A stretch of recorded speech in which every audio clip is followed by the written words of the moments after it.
నిర్మల్ జిల్లా సారంగపూర్ మండలం అడెల్లి గ్రామంలో ప్రజల నమ్మకమే అమ్మగా వెలిసిన అడెల్లి మహాపోచమ్మ తన కొత్త ఆలయంలో కొత్త రూపంలో కొలువు తీరింది. వేద పండితులు 5 రోజుల పాటు నిత్య హోమాలు, ప్రత్యేక పూజల అనంతరం వేకువజామున ప్రాణ ప్రతిష్టాపనోత్సవం నిర్వహించారు. ఉదయం 4 గంటలకు నిత్యనిధి యంత్ర సహిత విగ్రహ ప్రాణ ప్రతిష్ట, మహానివేదన, పూర్ణాహుతి, కుంభాభిషేకం, సహస్ర కలశాభిషేకం, ప్రథమ పూర్ణ హారతి, మంత్ర పుష్పం తదితర పూజా కార్యక్రమాలు చేపట్టారు. ఉత్తర తెలంగాణ ప్రజల ఆరాధ్య దైవంగా అడెల్లి పోచమ్మ విగ్రహాన్ని కృష్ణశీలతో ప్రాచీన శైలిలో నిర్మించిన ఆలయంలో ప్రత్యేక పూజల మధ్య ప్రతిష్ఠించారు. బ్రహ్మాండంగా నిర్మించిన కొత్త కోవెలలో కొలువు తీరిన అమ్మవారిని దర్శించుకునేందుకు పెద్ద ఎత్తున భక్తులు తరలివచ్చారు. ఆలయానికి వచ్చే భక్తులకు ఎలాంటి ఇబ్బందులు కలగకుండా ఆలయ కమిటీ ఆధ్వర్యంలో ప్రత్యేక బందోబస్తు చర్యలు చేపట్టారు. విగ్రహ ప్రతిష్టాపన సందర్భంగా ఎలాంటి అవాంఛనీయ సంఘటనలు చోటు చేసుకోకుండా ఎస్పీ జానకి షర్మిల ఆదేశాల మేరకు ఏఎస్పీ అవినాష్ కుమార్ ఆధ్వర్యంలో పోలీసులు భారీ బందోబస్తు నిర్వహించారు. అనంతరం భక్తులకు మహా అన్నదాన కార్యక్రమం నిర్వహించారు.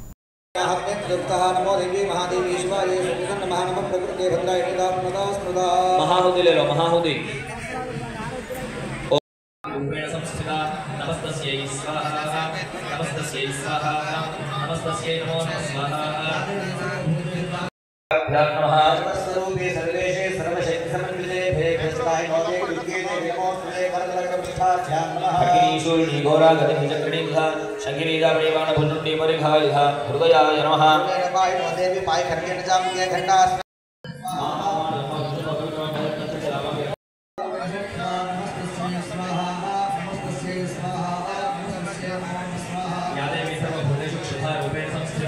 नमस्तस्यै स्वाहा नमस्तस्यै स्वाहा नमस्तस्यै नमो स्वाहा देवी सर्वभूतेषु छायारूपेण संस्थिता नमस्तस्यै स्वाहा नमस्तस्यै स्वाहा नमस्तस्यै नमो स्वाहा देवी सर्वभूतेषु शक्तिरूपेण संस्थिता नमस्तस्यै स्वाहा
लक्ष्मी माता की, माता की।